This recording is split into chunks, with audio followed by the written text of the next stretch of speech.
Bismillahirrahmanirrahim. Assalamu alaikum. Dear students, how are you? I hope you'd be fine. This is Cambridge Primary Mathematics Learners Book 6, and today we are going to do exercise 2.2 on page number 28, starting from question number 1. So watch the video till the end and do not skip the video. Before starting this exercise, let us recall what are square numbers. So we have learned about it earlier as well, that when we multiply a number by itself, it's a square number. So the square of 1 is 1 multiplied by 1 is equals to 1. It means 1 is a square number. Okay, Sn means square number.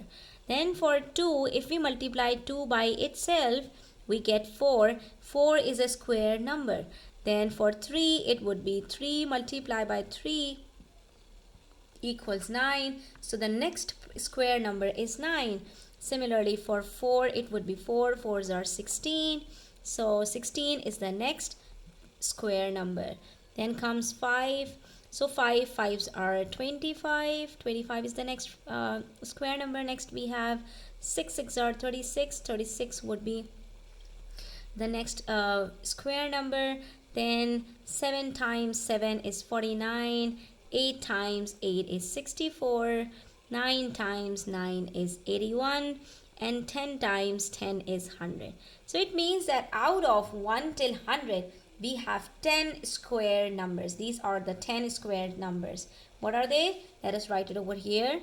1, 4, 9, 16, 25, 36, 49, 64, 81, and 100. These are all square numbers, and apart from these 10 numbers, we do not have any other number which is a square number between 0 and 100. Okay, so there is a total of 10 square numbers from 1 till 100. Now let's come back to exercise. They are saying, what is the 9th square number? 9th square number means simply find the square of 9, which is 81.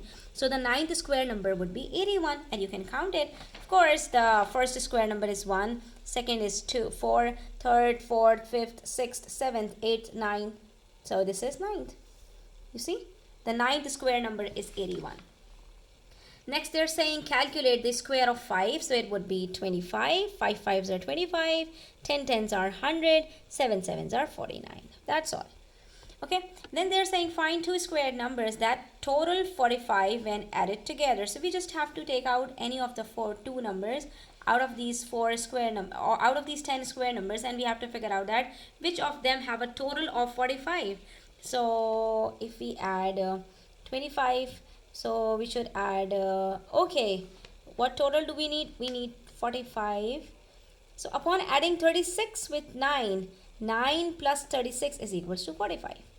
So what are the two square numbers? 9 and 36. 9 plus 36 is equals to 45. So they're saying find two square numbers that total 45 when added together. So it's 9 and 36. Okay. Then they are giving us some of the cubes. In the first one, it's A. We have a total of 2 cubes over here, 2 here, and 2 above. And then it's 4 by 4, and then 5 by 5. So how many small cubes are in each of the large cubes? To find out the cubes, students, we have to figure out the cubes of the numbers, because the number of cubes we can find by adding the number of cubes in the length, in the breadth, and in the height. There are 3 dimensions.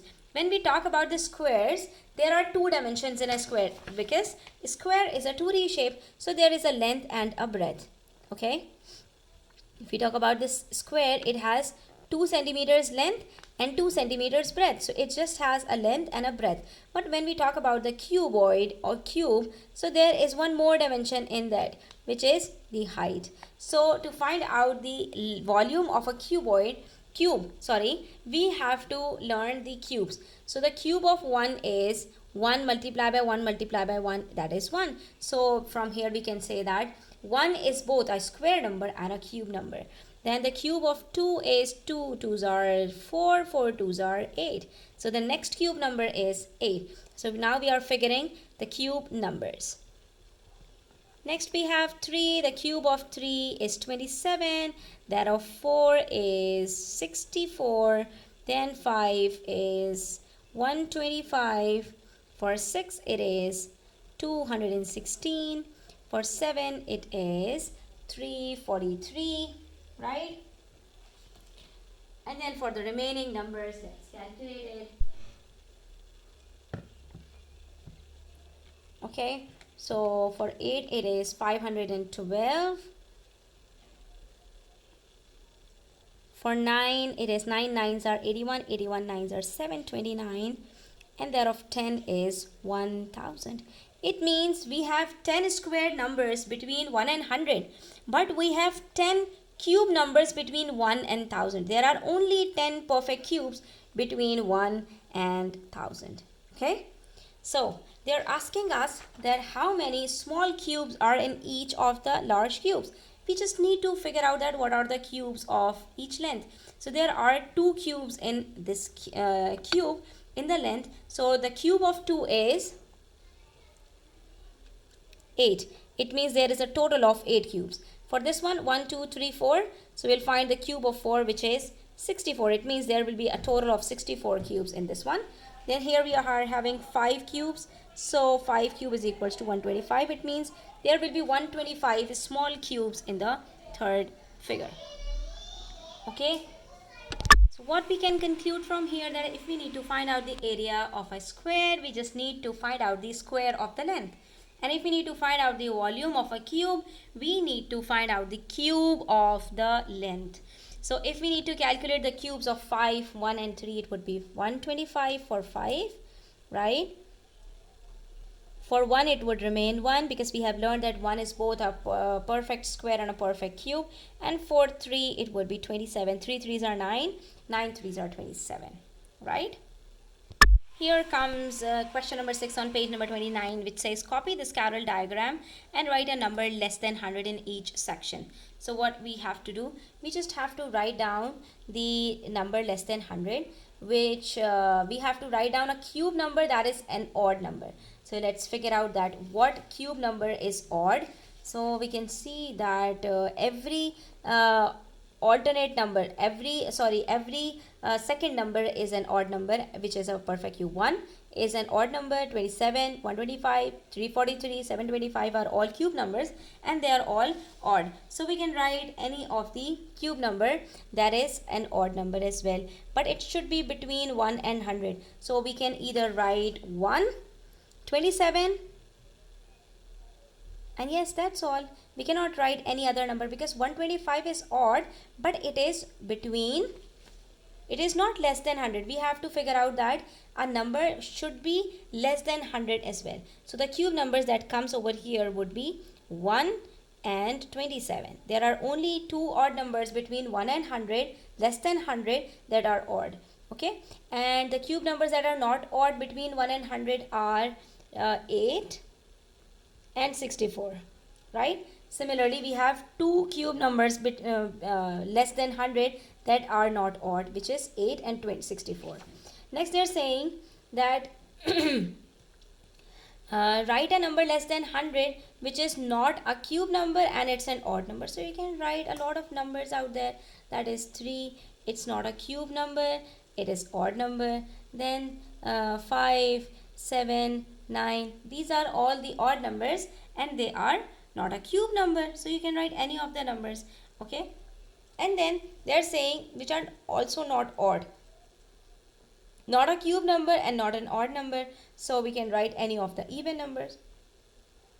2, 4, 6, not 8 because 8 is an odd number.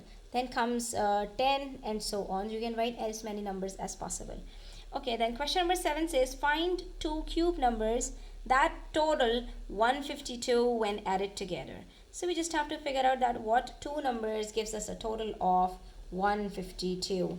So out of these numbers we can take any of the 2 first 5 numbers, because after that the numbers are greater than 152. So if we take 125 and try adding any other number like 27 into it, what are we going to get? 125 plus 25 is 150, and the total of the numbers, 2 square numbers, is cube numbers is 152. So it must be yes, the cube of 3 and that of 5 have a total of 152, because 125 plus 27 is equals to 152. Okay, so So we will write these two numbers over here. The two cube numbers that have a sum of 152 is 27 and 125. Right? These are the two cube numbers having a sum of 152. Then they're saying classify these expressions into two groups. Explain how you chose the group. We have to classify these expressions into two groups. How can we do that? We can, for this, let's calculate the values of these expressions. So 2 cube is equals to 2 multiplied by 2 multiplied by 2 is equals to 8. 3 square is equals to 3 3s are 9. Then 2 cube plus 1 is equals to 8 plus 1 is equals to 9. So these are getting the same answers.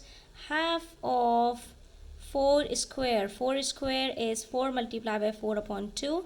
It's 16 upon 2 is equals to 8. So these are equal to each other. Right? And then 3 square minus 1. 3 square is 9. 9 minus 1 is equals to 8.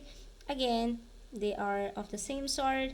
And then 2 square into 2 is equals to 2 square is 2 2s are 4, 4 2s are 8. So it means we can categorize them into two parts. How? In the first one equals 8. So we can say that 2 cube and then half of 4 square, then 3 square minus 1 and 2 square into 2 are classified into one group having equals to are all equals to 8, and then 3 square and 2 cube plus 1 are categorized into other classification because all of them equals to 9. Okay, next they are saying question number 8 is done. So let's learn something about consecutive square numbers. Students, we talked about consecutive square numbers, the two numbers that comes one after another, like 4 and 9. There ain't any other square number in between 4 and 9, so they are called consecutive square numbers. Similarly, 9 and 16 are consecutive square numbers. 16 and 25 are consecutive. 25 and 36 are consecutive square numbers. They are not consecutive numbers, but they are consecutive square numbers. Similarly, when we talk about consecutive perfect cubes or cube numbers, 27 and 64 are consecutive cube numbers. There ain't any other perfect cube between 27 and 64. Then 64 and 125 are consecutive cube numbers. So that is what they are telling us, that we can add two consecutive square numbers. So we can get another number. Okay, 1 and 4 are two consecutive square numbers, so their sum would be 5. And then 4 and 9 are two consecutive square numbers, their sum is 13. So they are saying investigate the sum of two consecutive square numbers. If you are systematic, you should find an interesting pattern. So let's figure out that if we find out the sum of any two consecutive odd number, any two consecutive square numbers, what pattern are we going to get? Let's see. So upon adding two consecutive square numbers, we are getting 5, 13, 25, 41, 61, 85. So what are they saying? The pattern that we are going to get among these numbers is, we'll start adding from 8. 5 plus 8 equals to 13. Then 13 plus 12 equals to 25. 25 plus 16 is equals to 41. 41 plus 20 equals to 61. 61 plus 24 equals to 85. Now, without even calculating the sum of the next two consecutive numbers, I can tell you that the next time the sum would be 85 plus 28. And how do I know? Because what is happening over here? So the next would be 113. It means the sum of 49 and the next would is 64. When you are going to add 49 and 64, you are going to get 113. Without even adding 49 and 64, I told you the answer, because the pattern I am having over here is between the first two numbers there was adding 8, and then I added 4 into it, and the next sum was having a difference of 12. Then plus 4, it was plus 16, plus 4 plus 20, plus 4 plus 24, plus 4 plus 28, and so on.